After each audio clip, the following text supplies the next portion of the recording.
Hello again, and welcome to Professional Insights. This is where we talk to you, the professional, sharing insights from other professionals for the benefit of, well, everyone. This is brought to you by the National Referral Network.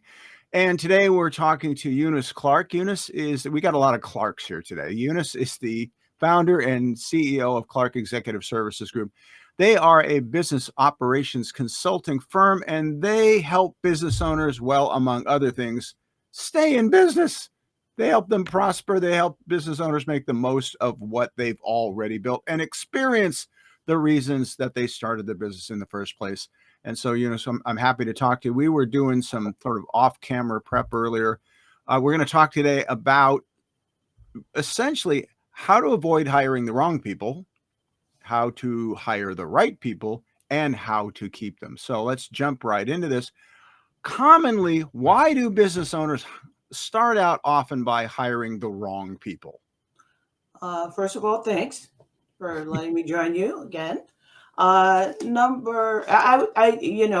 the prep, I had a lot of things that flooded in my mind. I have over 30 years experience in recruiting and candidate sourcing. And so there's a lot to talk about, but let's focus on what I think is very relevant to today, which is uh, people are restless. People want good jobs, and it really revealed itself during the what we call the Great Resignation, when back in the days of uh, COVID, and that wasn't long ago, roughly around 2022, folks decided I'm not going to be in a job that I don't want to, that I don't like, that I have a lot of stress in, that I'm not doing what I really want to do. So people just left. Millions of people left. And I think it was upwards of in the job force, 30 or 40% of people in service jobs, other jobs. So in focusing on that, people are restless about where they're going to land and and what they're going to do and whether the job is worth hanging around. So as an employer, you want to hire people who not only want to stay around, but they're comfortable and happy, and happy, not just happy, satisfied, but happy in what they're doing, and that they want to stay long term. And why would you say so many employers make the wrong decision when it comes to hiring? They're just, I know, I can say as a business owner, there was a long period in my career, I was just bad at it. Why are so many employers bad at it? Because, well, for small businesses, let's focus on small business, especially if you're growing. You want to just get a team to do the work that's necessary to manage your enterprise. So a lot of employers just hire and they don't consider what each employee or potential employee could bring to the job.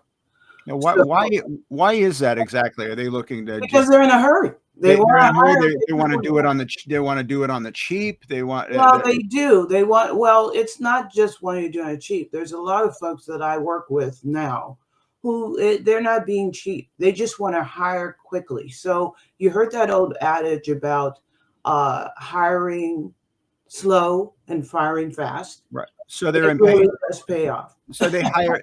So in other words, they're doing the opposite. They're hiring fast and firing slow. Let me tell you a story. A short one. Resumes are not being reviewed.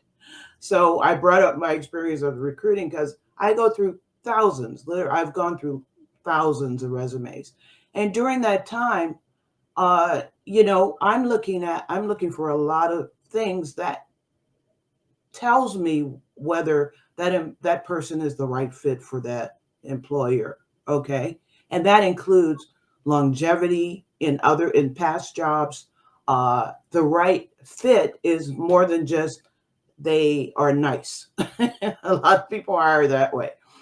You have to, it's important that you put people in the job that are not only willing to do the job, but are prepared to do the job. So a good fit includes you having the skill set, the background to fill the position, not get frustrated because you're in that position, and continue with the position. So people, employers make uh, um, a lot of times they unfortunately hire too fast Okay. without reading the resumes, and it's so important that they do.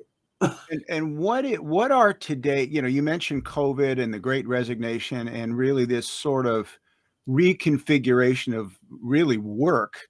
Hmm. What is today's employee looking for? And we're talking before, it's not necessarily just money. That's right. It's, what are they looking for? Well, let me first say that as far as the configuration of jobs now, in 2024, a lot of people are still looking for jobs with flexibility, with that bring jobs that bring more to benefits than just I have a decent paycheck and I can go on vacation. They're looking to uh, relax, be maybe even have great relationships within the workforce. And if you're working remotely or hybrid, uh, it's still important that they have great relationship. They can communicate with others. So that's what employees are looking for. So Okay, so you think that so they're looking not just for a paycheck, but they're looking for a sense of community and a sense of belonging. that's I right. I think that actually goes to how office space is being reconfigured now. There are these office spaces that I think they call them uh, I think uh, Class A spaces. That's what they're called, Hmm. Hmm. where it's more of a sort of this community open sort of environment. That is what today's employee wants. They want that sense of collaboration, community. And Right. are most employers willing to provide that? I the owners, the business owners and executives that I've worked with, they do want to bring a sense of community, a sense of belonging. It's a difficult juggle because people are doing more remote work and they're doing more hybrid work, but they want that work because they want the flexibility. I know you've heard it's not just a trend; it's been happening Right. prior to COVID, which is there's a lot of folks that are going to work remote because it gives that flexibility, that those breaks, all the things that you don't necessarily get in a 9 to 5 because the boss is watching. So, what I advise or suggest to uh, the workforce now, and particularly owners, is to, like we talked about, hire slow, read every line of the resume, find out if they really are, uh, experienced enough to do the job. And then communicate, communicate, communicate. I can't say that enough. Okay. There's a lot of owners who just place the folks, then they don't talk to them after that unless they need something. Well, no, you bring up a good point there. So when reading a resume, look, I can say flat out as a business owner, I don't know how to read a resume. For meaning, Hmm. if I'm hiring, I don't know how to do it. Hmm. What are some of the red flags in a resume that a lot of employers miss, and what do you need? What do you need to be looking at? What are the deal breakers that you would notice if you read it? Okay. Well, I mean, really, it's Mike, it's very basic. When people read a resume, I'll give you a few. One, they don't read how long a person has been on a job and doing the job that you're hiring them for. So they may say, Joe Schmo, oh, he's been an office manager for X, Y, and Z. He's been an office manager, but they won't look at he's been an office manager for 6 months. And then they want someone who's really seasoned to take over something. So they won't look beyond, all right, he's been an office manager here, here, and here. Ooh, 3 places he's been an office manager. But that might have equaled, and I take the time to count the months, the years, Okay. etc. So that's one thing that people So don't so realize. somebody's been an office manager at 3 different places, but it totals like less than a year. That's right. That's less than a year they've been an office manager. That's right. And then there's some folks who, they will hire prematurely because they didn't notice that they have no experience doing something. I've hired change managers, for example. Managers are folks that are like much like project managers, where they keep everything on time, on budget, in Right. terms of and communicate to teams to make sure that they understand why there's a particular change Okay. happening. Got it. Some people will read resumes and say, okay, they have this experience and that experience. And then when you start reading it, you notice that they've only changed the title, but it reads like you've been a receptionist. Okay. Okay. So a Got it. lot of people will miss that. So read the resume thoroughly and know what you're getting. So as we wrap up here today, let's talk about, okay, once you've brought, let's assume you brought somebody on board who's a good fit, okay? Mhm. In today's world, we've talked about community and, all those things. Sorry, I'm fumbling this a little bit, but my point is, how do we keep them? How do we make sure that somebody's going to stick around? Because as we spoke about, the most expensive thing any business owner can do is hire somebody and it doesn't work out, and you're starting again. So how Right. do you keep people? Well, when we were talking before, we were talking about, it was pre-resignation. It was fine that people were giving decent benefits. And what that is maybe health care and, health insurance and, um, dental and a decent raise every once in a while. Right now, people are really, they're focused on having a wonderful, healthy life. So they're concerned about mental health. They're concerned about Okay. fitness. They're concerned about things. So the most important thing I could tell people is to communicate and listen. As an employer, Oh, listen to what your team wants. It's not necessarily you give them a decent bonus and they stay around. They are looking around right now as we speak. okay. Folks who may be satisfied with what, or you think that they're satisfied with the job because you're paying them well and you're being fair to them as an employer in your Right. mind, they want you to listen to them. So they want to feel fulfilled. They They want to want they to, want to be part of something. that's right. And it changes with every person because everyone's individual, right? Okay. Everyone's unique. So And if you can, go ahead. and is this a generational thing? Sorry, I didn't mean to interrupt. Is this the millennial mindset, or is this everyone? This is everyone. It's not just that. You also have to keep in mind as an employer that there's been a major shift in recent years, and it's still continuing, where you have baby boomers. Mm, I won't say who, but they're baby boomers as we speak right here, who are retiring.